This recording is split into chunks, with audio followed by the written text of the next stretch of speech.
Good afternoon.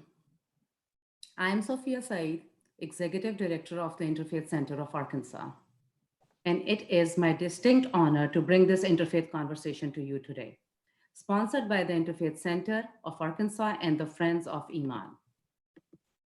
The Interfaith Center of Arkansas is a nonprofit committed to reducing fear and hatred among world religions. Friends of Iman is an organization created in the memory of Iman Haq, who left this world on her 20th birthday. Iman was a humanitarian, a thespian, equestrian, and a friend to all who knew her.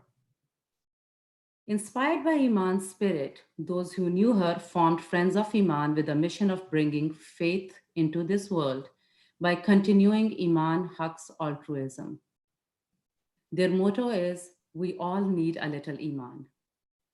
Iman being an Arabic word that means faith. We all need a little faith. Iman loved to celebrate Ramadan with her family and friends. And today's program is the 10th anniversary of this interfaith iftar held in her memory.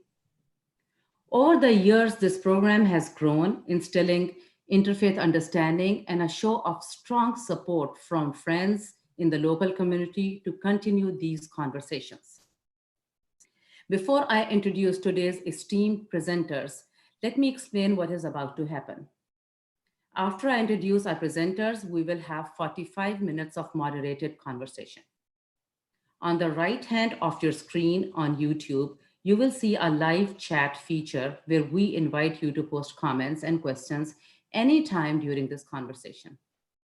Right after the moderated discussion ends, we will be including your questions and comments in our program. Now, we have an extraordinary group of panelists today, representing a range of faith traditions, including Buddhist, Jewish, Christian, and Muslim.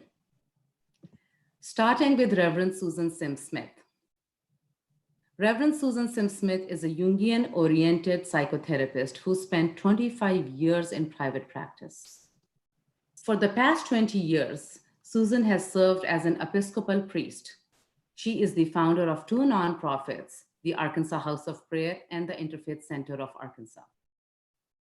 Dreams, meditation, and synchronicities are her deepest ways to connect to the divine. Susan, welcome to the program.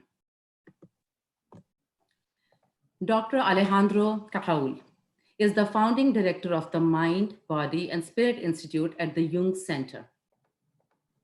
Alejandro has spent more than 20 years of teaching meditation to patients, caregivers, and health professionals at MD Anderson Cancer Center.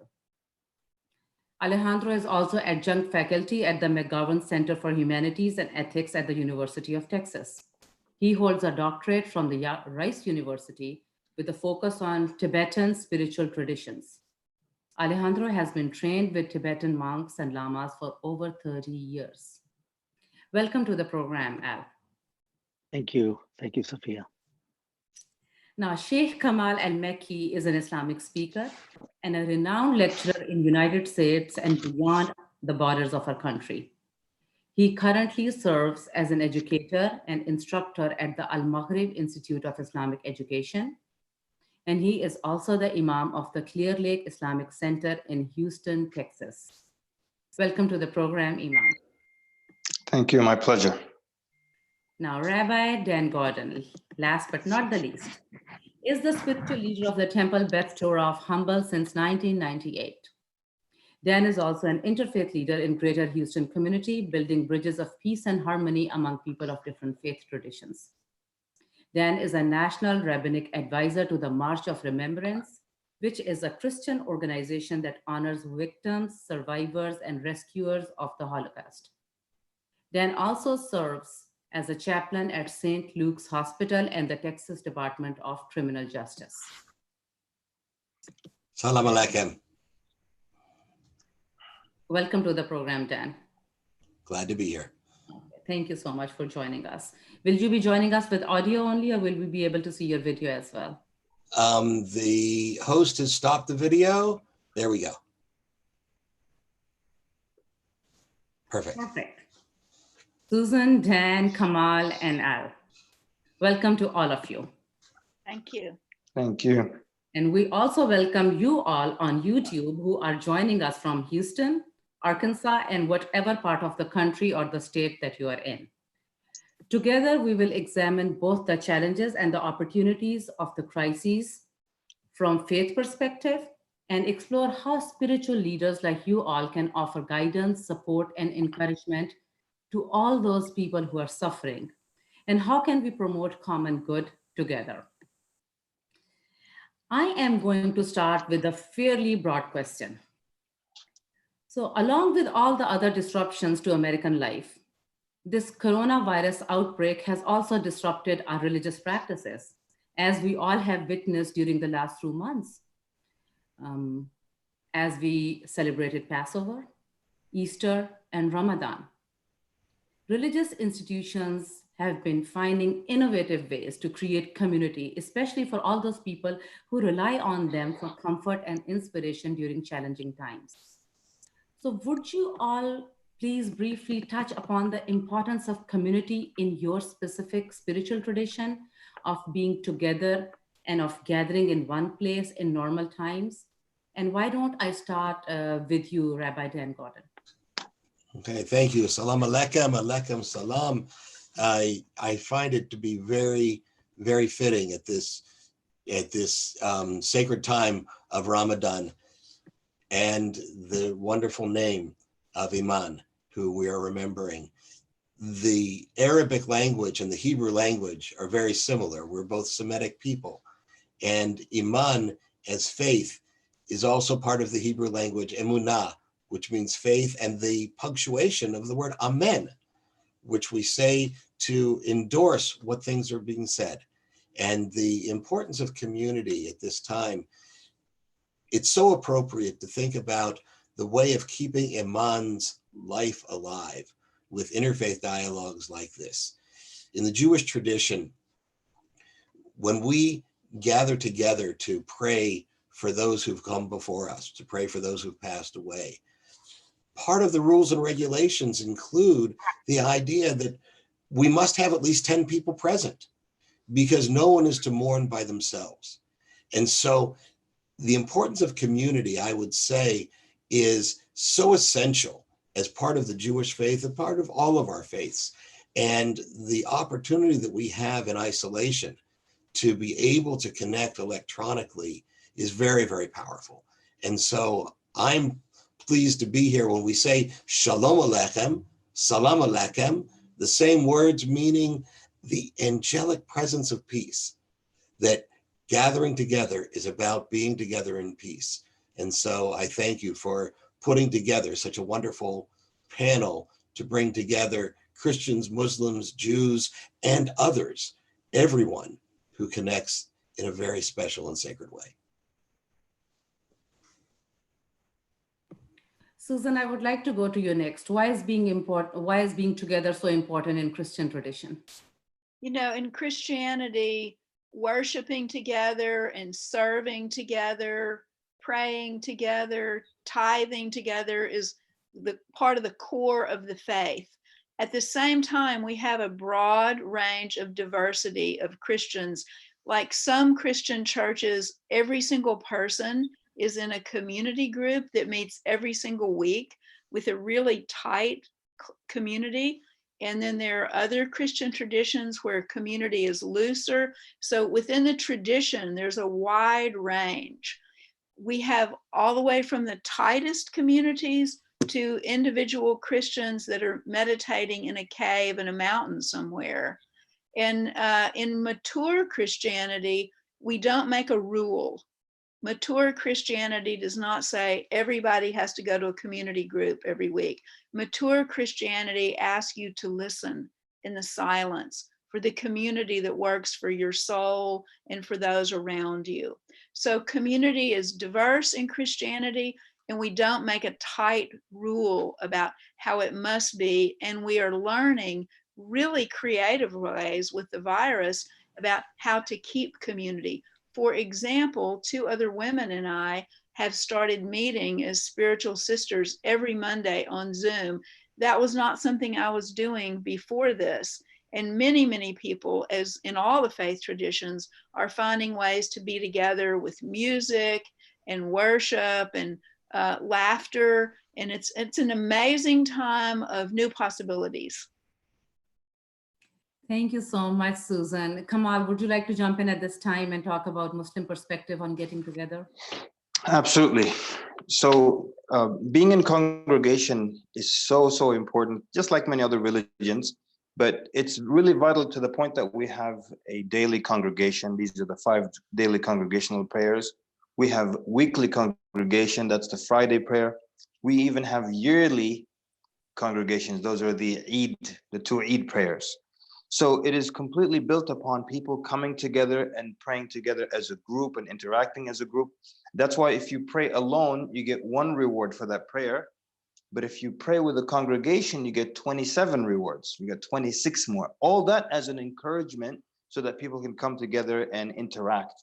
On top of that, we have interesting analogies where our Prophet ﷺ mentioned that the wolf only eats from the sheep that strays away from the flock. The wolf here being, a symbol of or representing the devil, basically. He can only get you when you leave the congregation. So that means there's like protection for you when you're part of the group.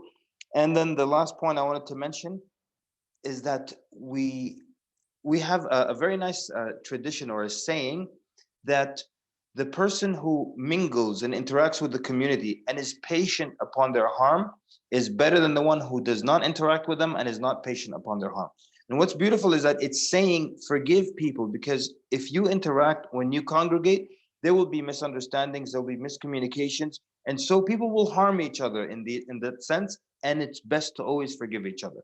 So it's a very, very vital part of Islam and of building the community as well. Al, would you like to comment next, please? Sure. Thank you, Sophia. And it's great to be in this community, in this interfaith community as well.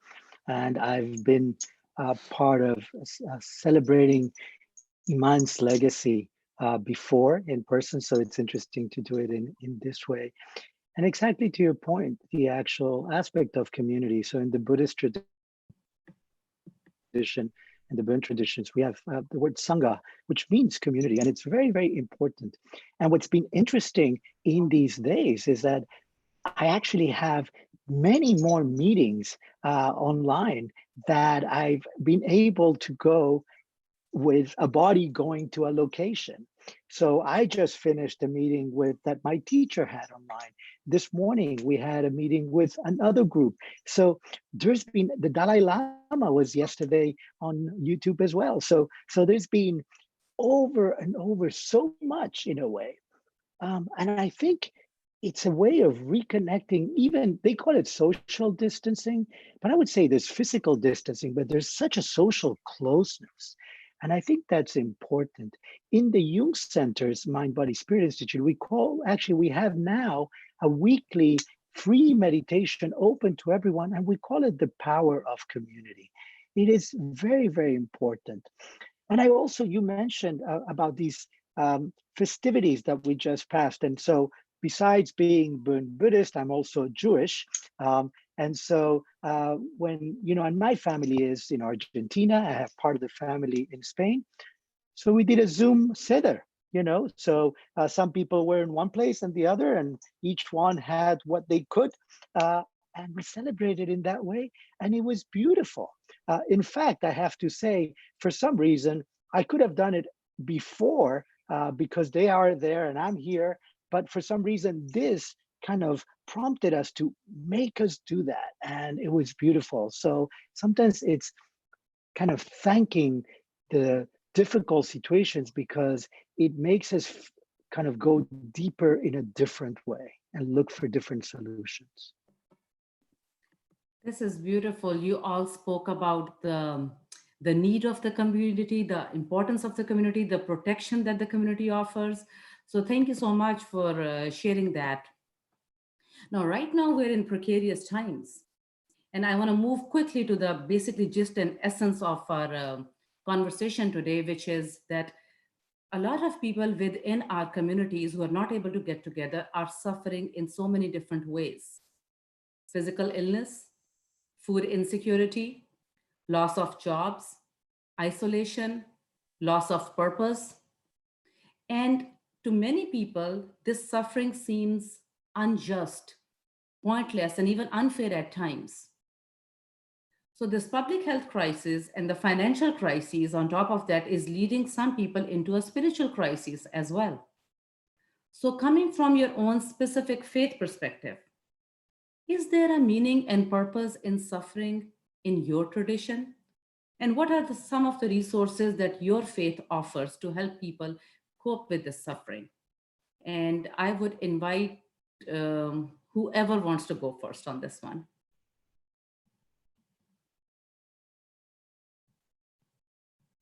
I'm happy to go first. There's a wide diversity in Christianity about what evil is, what destructiveness is, and what suffering is. So I'm going to give you my take on it. In Christian scripture, God destroyed the world with a flood with Noah and saved what God wanted saved. And so I think that we are called in Christianity to hold together the opposites, that God is doing something that appears destructive but has only good intention. So that's one side of the opposite. And the other side of the opposite is massive compassion and very active service for every human that is going through the suffering. So destruction to me is part of God's plan in a way that I don't understand.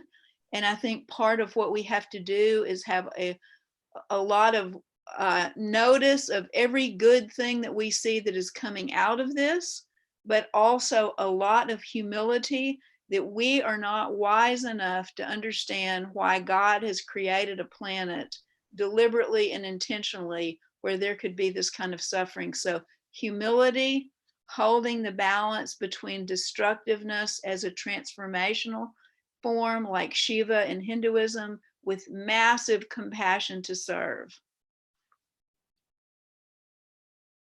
That's beautiful, especially the talk of the opposites. And I find some interconnections with Islam in there when we see trials in suffering. Sheikh Kamal, would you like to go next and comment on that? Absolutely, very good. I would like to start off by saying that one of my favorite things also in Islam is that how it's very realistic, and we accept the idea that there are accidents and there is suffering, because sometimes people question, why is there suffering? As if there isn't supposed to be any at all. In Islamic teachings, the place where there is absolutely no suffering, nobody gets hurt, nothing goes wrong, that's paradise. But as long as we're not in paradise and we're on earth, there will be people who will slip and fall and they'll break and they'll have injuries. So that's one. The other thing is also there's sometimes a balance. Like sometimes people will cause a problem, or sometimes people will make decisions that will cause all these devastating things in their life. Then they'll say, why is God doing this to me? Where they did it to themselves, So there's like a good balance there. And what I love also is that we don't have a disconnect between our faith and our belief in God and using the means and being practical. And I quickly want to mention that over 1,000 years ago, one of the Muslim generals, his name was Amr ibn al-As, there was the outbreak of the Black Plague, and he had his soldiers, he separated them into groups into the mountaintops or like into the hills, over the hills, and he did not allow them to interact. That was an early case of social distancing, for example. He didn't say, put your faith in God and you're going to be okay. There's a good balance between putting your trust and faith in God, but also physically doing the means and whatever needs to be done to avoid further harm. Sheikh Kamal, you briefly mentioned about faith in God. So would you elaborate a little bit more about what is the role of God in all this? Does he know about the suffering? Does he will this to happen? Yes, from a very Muslim good perspective specifically. Absolutely. And basically what happens is that we see the suffering, and when you're just looking at it from one angle, you're thinking, why would this happen? This is just pure evil. But we forget that a lot of times that suffering brings a lot of good to people. Even, I'm sure every single one of us we experienced something really bad in our life, and now years later we see that that was actually a very good thing, that it caused a very good turn of events in our life. So we've got this balance where there's trusting in or God's wisdom, in Allah's wisdom, that this is not just out of cruelty, but some good is going to come out of it, even for the people afflicted. For those who are not afflicted, it brings a good out of them. And as I'm sure a lot of you have heard stories of people, stepping up and feeding others and helping and doing some really, like, bringing out the best of humanity, which otherwise would not come out if everything was hunky-dory and there were no problems. So it brings out the best of people, and in the long term, there's good that comes out of it. But it's just, how much do we trust in God's wisdom versus, for the immediate here and now, why is he doing this to us?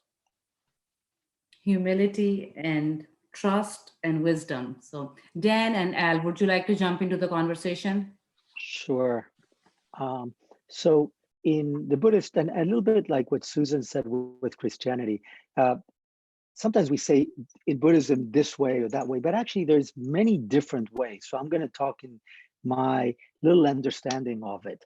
So in Buddhism, if we think of suffering, it's one of the biggest doorways to knowledge and to wisdom. In fact, when the Buddha became the Buddha, when became the awakened one, the first thing he said is life is suffering. And life is suffering not as something that is negative, but actually because we have suffering, that's what allows us to look for the second noble truth, that is, what are the causes of that suffering? And when we realize, so it's going inwards, what are the causes of that suffering? And then actually saying there's actually a relief of that suffering. Imam Kamal said paradise, we call it nirvana. So there is a way of ending that suffering. And then more importantly, I think this is the part where, as human beings, as sentient beings, is there are many paths to end that suffering. So what is the path? Is suffering allowing us to see that door?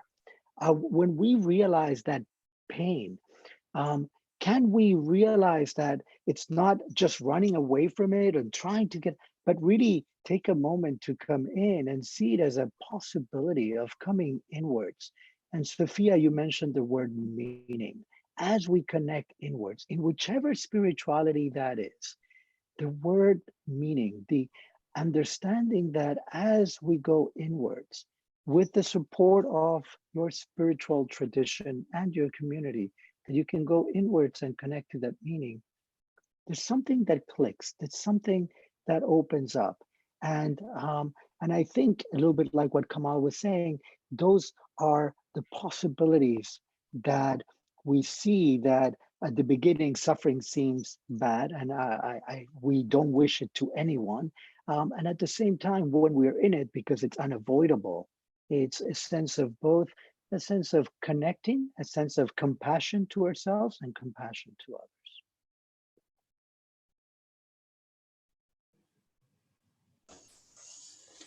It's so exciting to hear the bridges of similarities while we have different focuses in each of our faith traditions.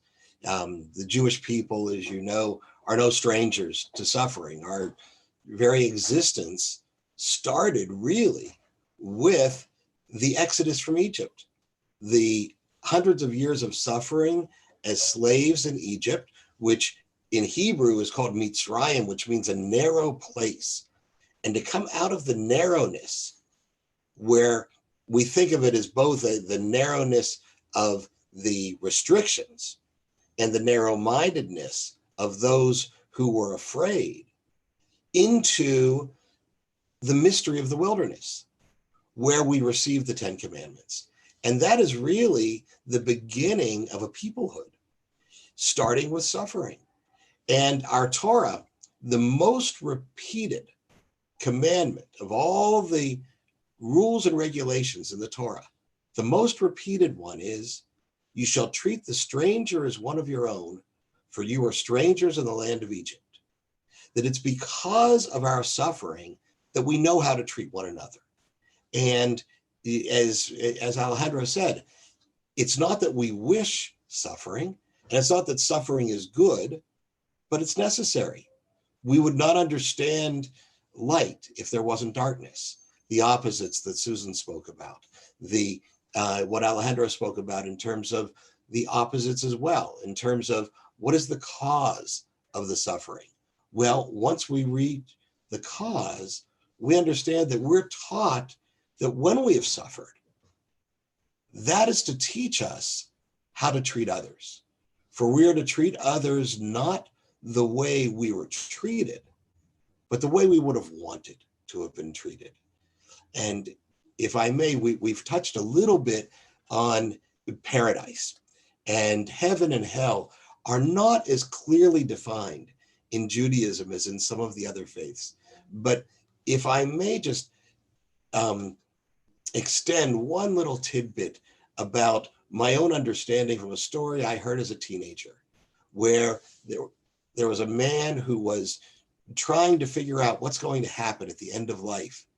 And in a dream, he was given a tour of the two possibilities, one called heaven and one called hell. And the first room that he was shown was a great ballroom that had every food delicacy you could imagine. And he said, this must be heaven, and was told, no, it's hell.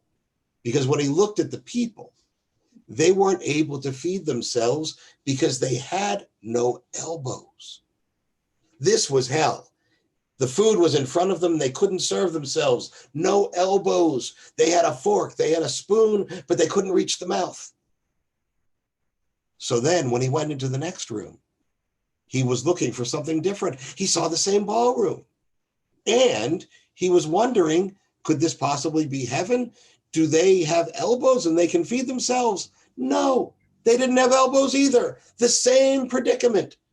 But my friends, these were the ones in heaven.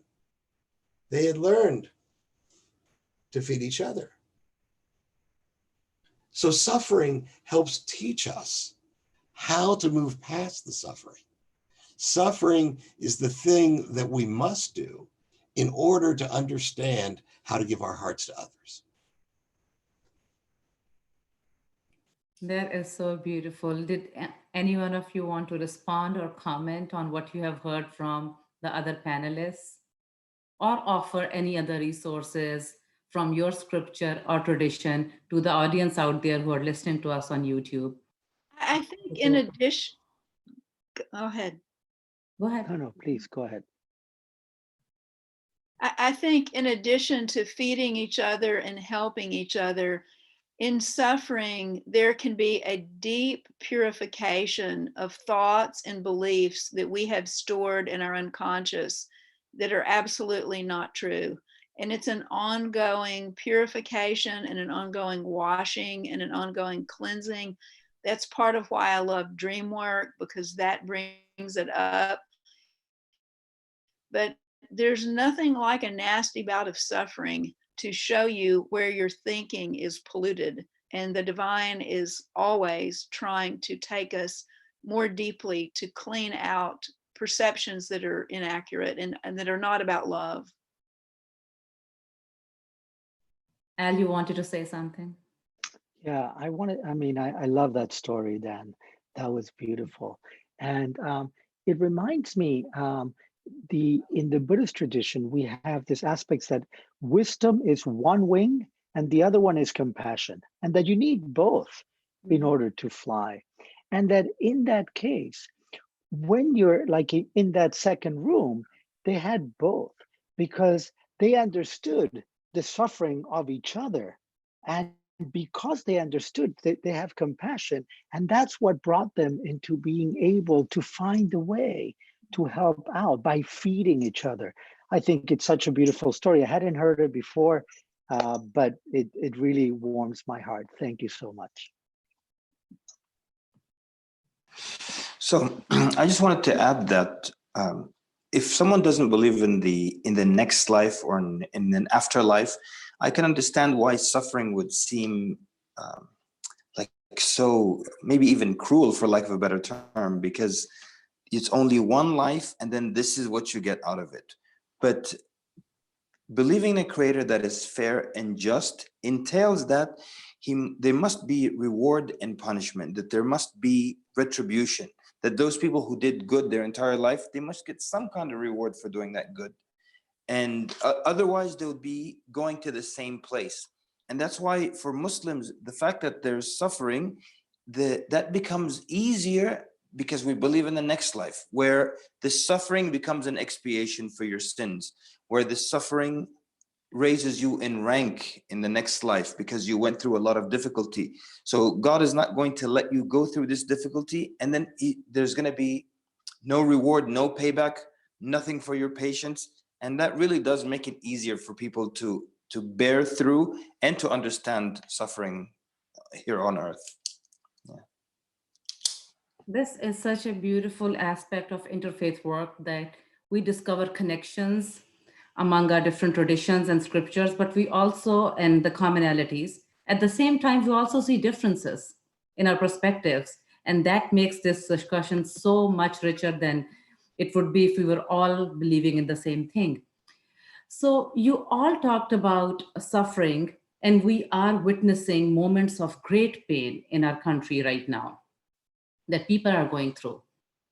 However, this coronavirus crisis is a very multifaceted challenge, and it has reminded us also of our interconnectedness of the whole human race, irrespective of the race, color, gender, faith, creed. So there must be other moments of inspiration. So I would like to take this opportunity for reflection, collaboration, and growth, and ask you all that what are some of the lessons that you have learned from this crisis that we need to take forward for the future of our local community, for the future of the larger society, and for the future of the whole world. And I will leave it to you. Who wants to go first? I'll start, and I'll start. I think these opportunities of getting together. I remember after 9/11, a group of us got together, communed by the Rothko Chapel, and we started a group of interfaith that many of us are still in touch with each other, even though we've done in different ways. At the same time, for 20 years, I worked at MD Anderson. And I was talking to someone there the other day who was saying that this is the first time that all the TMC, all the Texas Medical Center got together about trying to see how do we work this out. Now, we've had things such as Harvey that, impacted us. And even then, it didn't happen in this way. So there's something that it's not only hitting us, but it's hitting the whole world. When I talk to my family in Argentina, Spain, friends everywhere, we're all in similar situations. And so again, it's this aspect of suffering, maybe each one a little different, but we can see it. And so there's a sense of that getting together. And again, through these platforms like Zoom and YouTube and so forth, that we are getting together. My wish is actually that what we learn in getting together now, we're not going to lose after this pandemic ends, whenever that is. That we take this as a lesson of, I like to be connected to each other. I like to be connected to my family, to my friends, to different traditions. And even in the moments that I'm not suffering, I want to keep it and continue to reach out. So that's my wish, at least for myself. But if anyone else wants to join, I take it for everyone else. Thank you so much, Al. Who is going to take the next shot at this? What are your hopes from the future, for the future? Okay, maybe I'll go since I'm muted. Okay, so I'm hoping that humanity as a whole learned a couple of lessons. One of them being to value the earth one more time, right? And one of the things I love in Islam is that we have a very nice relationship with nature, with animals, with the resources on earth. we never ever had this mentality that you have to dominate nature or you're in control of the earth or anything like that. That God put it there for us to use, and to use moderately and wisely. So I'm hoping people then wake up to that a little bit more so. The other thing is that, especially, you know, with modern life, we've taken so many things for granted, and we're used to rating things and how many stars and thumbs downs, and sometimes for the slightest thing we're ranting and giving thumbs down and putting it on social media. And now we're all quarantining in our homes. The things that we used to complain about, we wish we could do now. We wish we could get that opportunity to do. So that means it put things into perspective. That's a lesson for the entire world. The world is good, and life is good, and technology is good, and we took so many things for granted, and we were complaining about the good things, and now that's going to make us value them one more time. I hope it's also hitting the reset button for humanity when it comes to the relationship with their creator and humility. And this is something that we believe very much so, because in our book, the Quran, it mentions that when the human being, everything is going well, their health is good, their wealth is good, they become arrogant, they want to challenge their creator. And the minute things go bad, then they turn to him. And if you notice the trend for a good while, people have, been belittling God, the concept of God, in movies, in cartoons, in novels. And perhaps this is the reset button to bring people back to humility and to realize that we always need our creator. No matter how much we advance, no matter how much the world changes, we're always going to be in need of our creator. And when we think we're self-sufficient, something invisible comes and changes the whole world and makes us wake up again. I think my comments have some similarities and some differences to what you all have said. So I have three thoughts. The first one is, I think we have become inflated on 1,000 levels. On a little tiny microscopic level in our own psyche, we've become inflated. In our home, in our community, as a world. That inflation might make us think we're more important than we are. Maybe we've been inflated in our spending, in our travel, in our entertainment, in friendships that were not really real, in destroying the planet. In every single way, I think that we were all too inflated, every one of us and everybody else on the planet. And this virus is stripping inflation, and it's bringing us back to simplicity and, as Kamal said, humility. And it's a lovely, lovely stripping back. So that's one thing, inflation. The second is, I experience our communities as becoming more real. And there's a pruning away and a dropping away of the aspects of social life that were not really based in love and in real relationship. Maybe they were manipulation, maybe they were part of inflation. So inflation and a more real community, which is lovely. And the last thing for me is more silence. In the busyness of the other way of living, it's easy to drift away from the deepest, deepest longing for silence.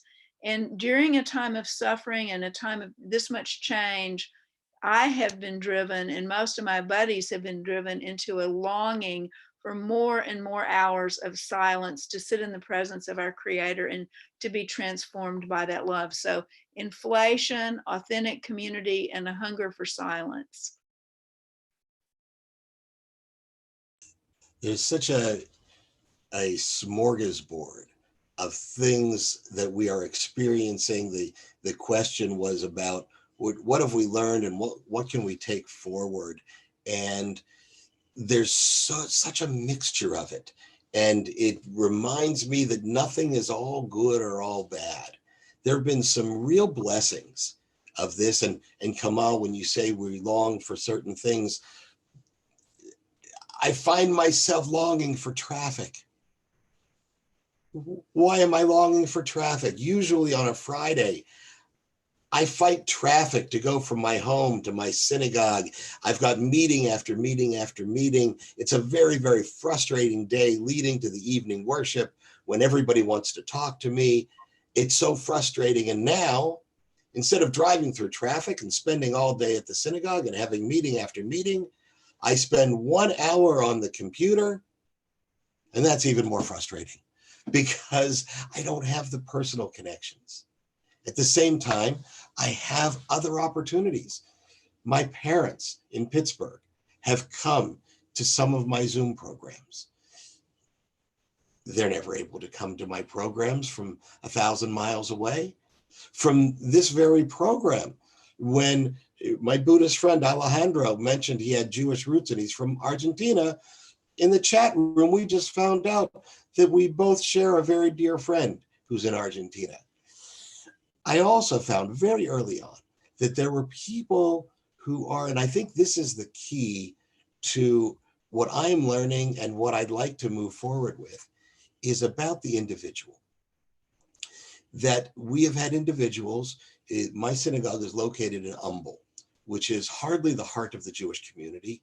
And we have people who travel an hour, hour and a half sometimes to come to our worship services, and they're not always able to do it. And we've got older people who don't drive at night. And we've had people who've been able to connect, and also we've had people who've moved away from our community who are now reconnecting. So we have people who've been able to connect in marvelous different ways. At the same time, my heart goes out to those who don't have the same kind of access to technology.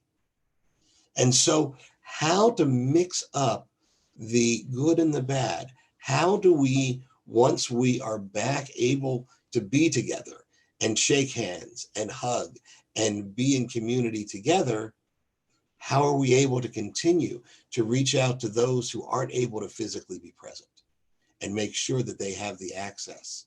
And during this time when technology is what's bringing us together, how do we make sure that those who don't have the access to technology get an actual phone call, perhaps a visit, maybe a letter, that we have to find ways to connect in all the different ways.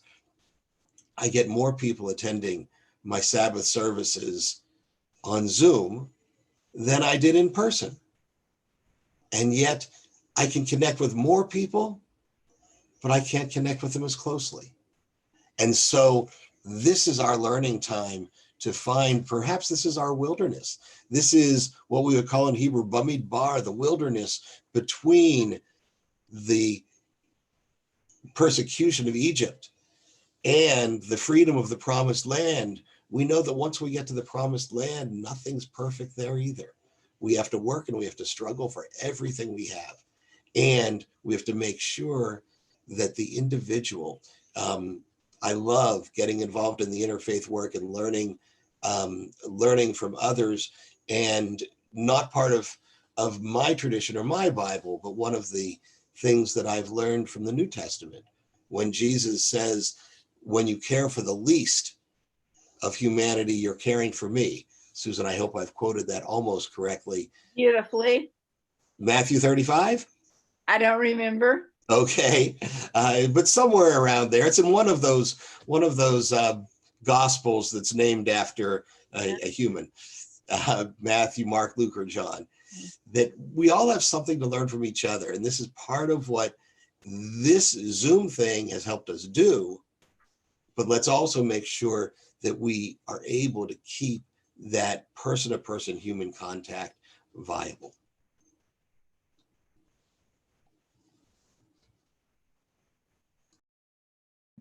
Would any one of you or more of you expand a little bit more, building on what Rabbi Dan said and connecting to a question that I just received on YouTube, that please touch on the ways in which those who are most in need, but they cannot work from home, they cannot stay on home, they cannot do social distances, can cope better with the stresses that they're engaged in. And I'm thinking, think about the garbage workers, think about the grocery store workers, postal workers, and I'm not sure who the commenter is referring to, but there are many people out there who do not have the privilege to do social distance or stay home. Do you have any advice for those people coming from your own faith perspective? How can they cope with the situation?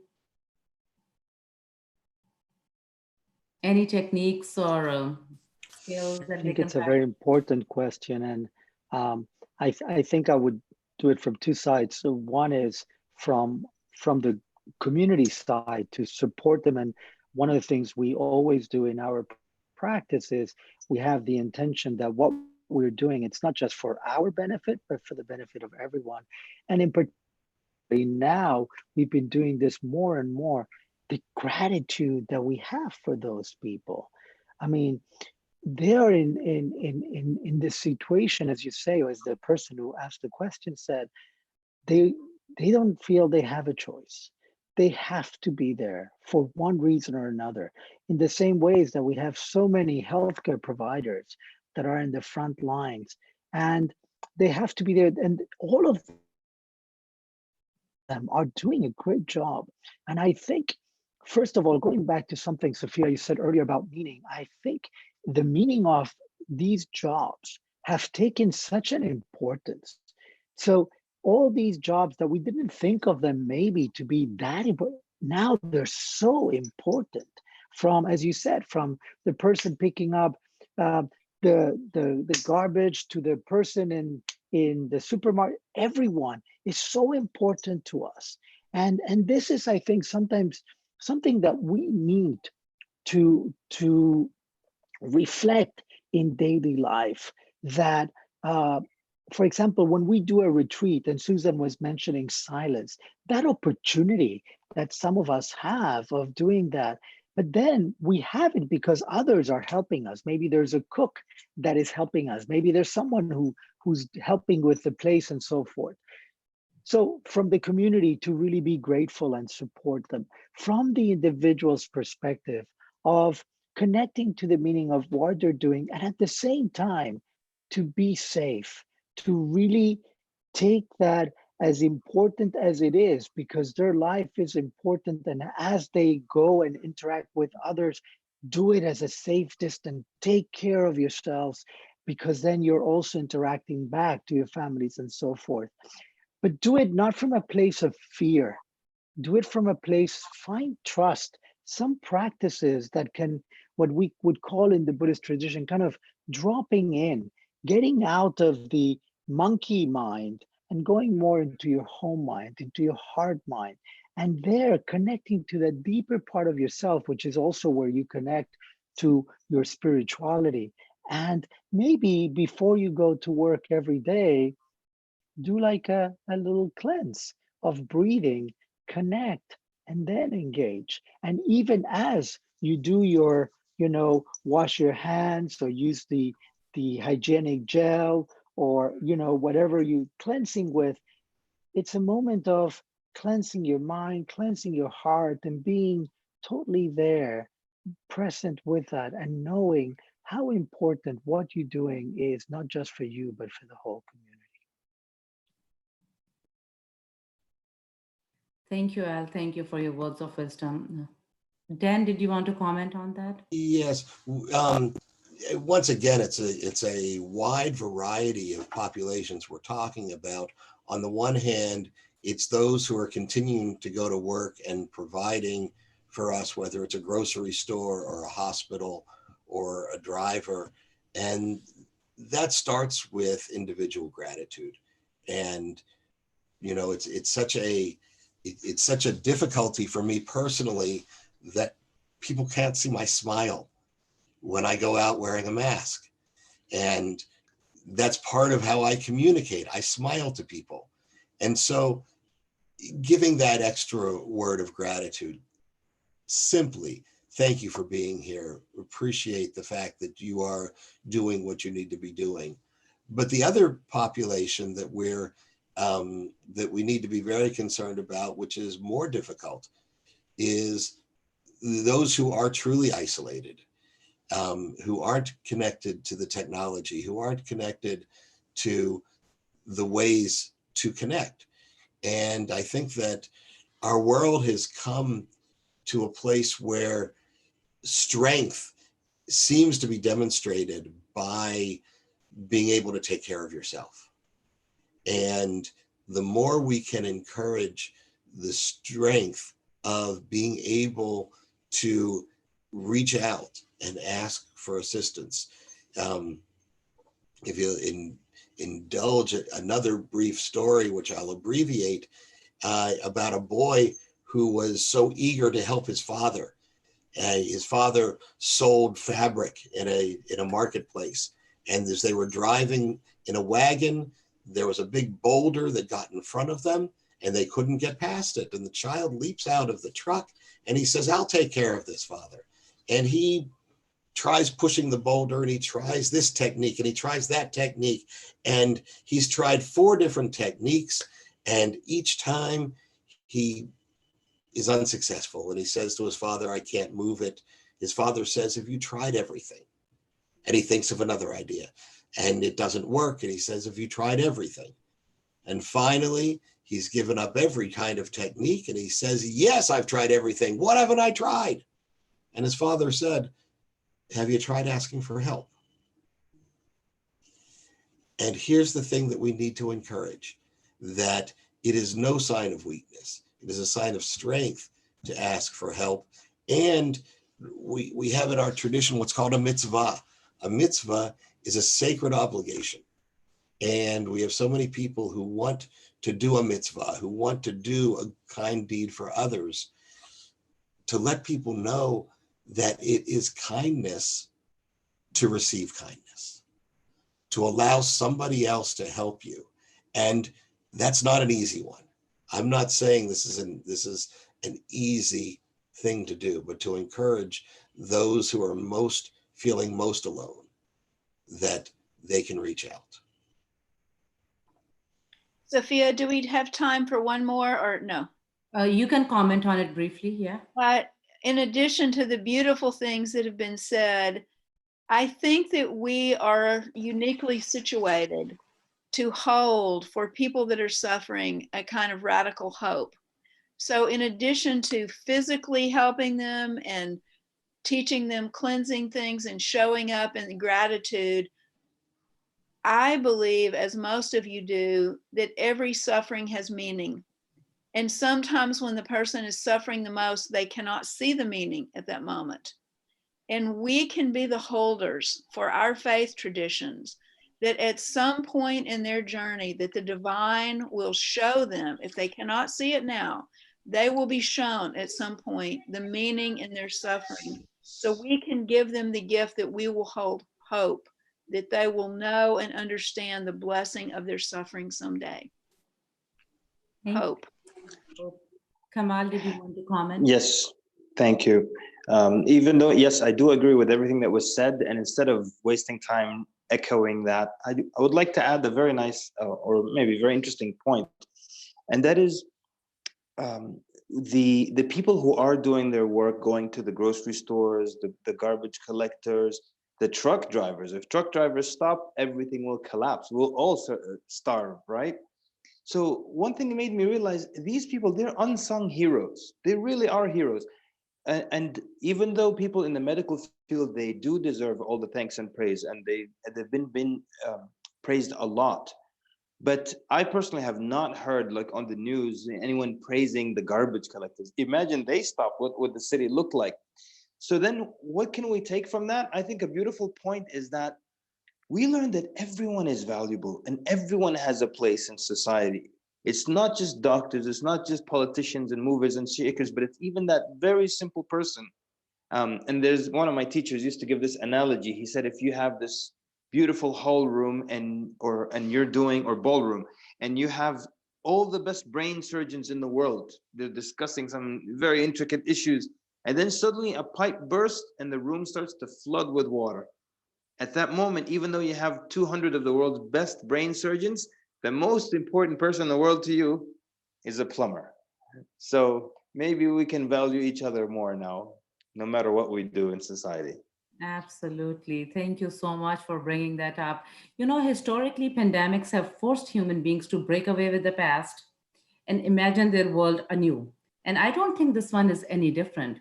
It is a portal, a gateway between the past world and the new world. And in the words of an Indian thinker that I really admire, Arundhati Roy, she says that we can choose to walk through this crises, dragging the carcasses of our prejudice and hatred, our greed, our data banks, our stale ideas, and the smoky skies and the dead rivers. Or we can walk through lightly with little luggage, ready to imagine a new world and ready to fight for it. So I have a quick closing question from one, two, or more of you, that you all are interfaith leaders in one way or another. Do you see a role for interfaith work in redefining community resilience from the impact of the virus? How can we create environments of nurturing relationships and solve problems? Mhm. Susan, you have been an interfaith leader, a pioneer of interfaith work in Arkansas for a long, long time. And Rabbi Dan, I have heard phenomenal things about your interfaith work. Do you see a specific role for interfaith leaders at this point in time in history? I love what you're saying about being the world becoming more resilient after all this death and decay passes. And why not allow this to be the opportunity where all interfaith efforts are thickened and deepened and broadened and blessed by a breath of clean, fresh air? Thank you, Susan. And we also have I was introduced to a new term when I was at a seminar that was 1/3 rabbis, 1/3 evangelical Christian ministers, and 1/3 Muslim clerics. And I'm sorry that the Buddhists and the Hindus were not represented. It was a group of 1/3, 1/3, 1/3 of Abrahamic faiths. And we spoke about the multi-faith in addition to the interfaith. As you said, Sophia, that it's a chance to embrace both similarities and differences. God did not create us all to be exactly the same. But there is a teaching in the Talmud that says that God chose to create us all out of one man, out of Adam, so that no one could ever say, my father was better than your father. I think what it comes down to in your question about where is the role of interfaith leadership, it begins with modeling, just being who we are. At that conference between the Christians, Muslims, and Jews, there was a challenge to one of the evangelical ministers about, well, isn't your role to try and get us all to be Christian? And he said, yes, but I can't be that married to the outcome. All I have to do is lead my life in a certain way, and you lead your life in the way your faith teaches, and we'll find out that the modeling of respect for each other and standing up for it when we hear the criticism of others or the prejudice, that's where it starts, in not being silent when we hear our own folks disparage others, and be able to show how we are all learning from each other and we all have something to learn. Yeah, I would agree with that as well, so much. First, as I mentioned, when after 9/11 at the Rothko Chapel, we got together, and that group still is doing a lot in different ways. And but as Rabbi Gordon was saying about learning from each other and being there to tell someone from our own faith to not dismiss someone from some other faith, even if their belief is different. I live that in my family. As I said, I was born Jewish, now Buddhist. My wife is Catholic. We have 2 kids that can be whatever they want. And we celebrate that even in every meal that we do prayers from different traditions and allowing and talking about different perspectives. And in the same way, when we are at the Jung Center at work and allowing people, this is a community that is from all different faiths, And then, of course, when I go to my Tibetan community, I worship within that. But I think this idea of understanding that none of us has just one truth and that you are wrong and I am right. In the same way as Kamal mentioned of the different jobs, each one of us, it's so important. We all like to this hierarchy. And I think this idea, maybe as Dan said, that we're all, the sons and daughters of coming from the same place. Then we have in the Buddhist tradition, we say we all sentient beings. We all have this capacity, this mind that has the potentiality of enlightenment. And it's not just humans, by the way, it's animals, it's all sentient beings. And so when we say to others, when we bow, when we respect, whether we call it namaste or we say different ways, it's like honoring that sacred in each other that we all have, no matter where we are in any of the hierarchies. And I think, or in any of the beliefs, or in any of the race, or in any, so we're all in that way, have the same potentiality. And when we learn that, it's like, aha. And what I would call, in the words of the Dalai Lama, kind of a policy of kindness. This has been such a rich discussion.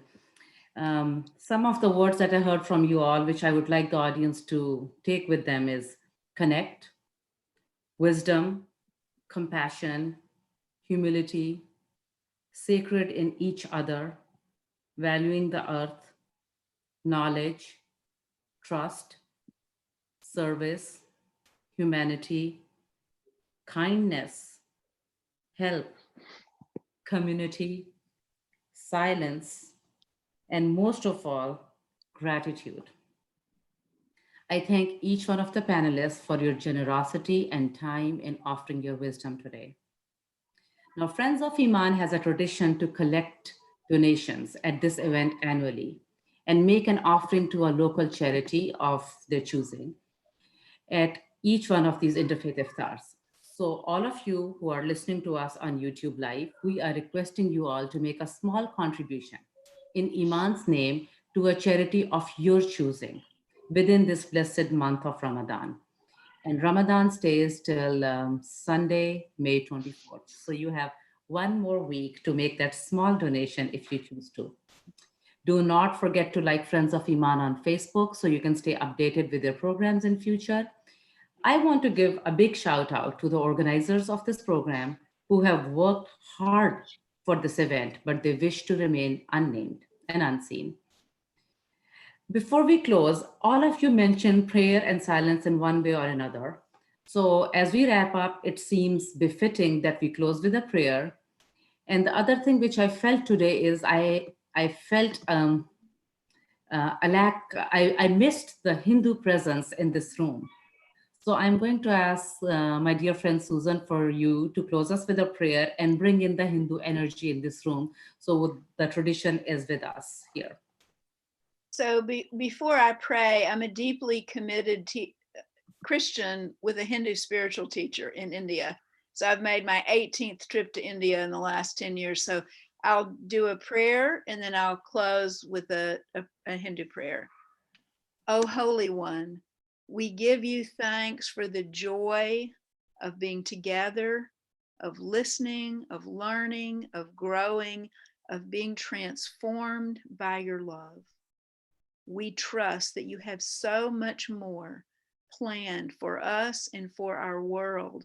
And we give you thanks that we are allowed to be participants and creators of your love on this planet. Guru Brahma, Guru Vishnu, Guru Devo, Maheshwaraha, Guru Sakshat, Param Brahma, Tasmai Shri, Guruve Namaha.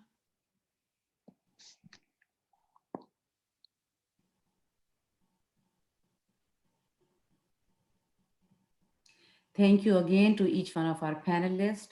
This will be the end of our live stream. On behalf of the Friends of Iman and the Interfaith Center of Arkansas, we appreciate you all joining us. We all need a little Iman. Goodbye, salam, peace, and shalom. Thank you. Thank you very much. Thank you for having us. Thank Amar, you, you everyone. can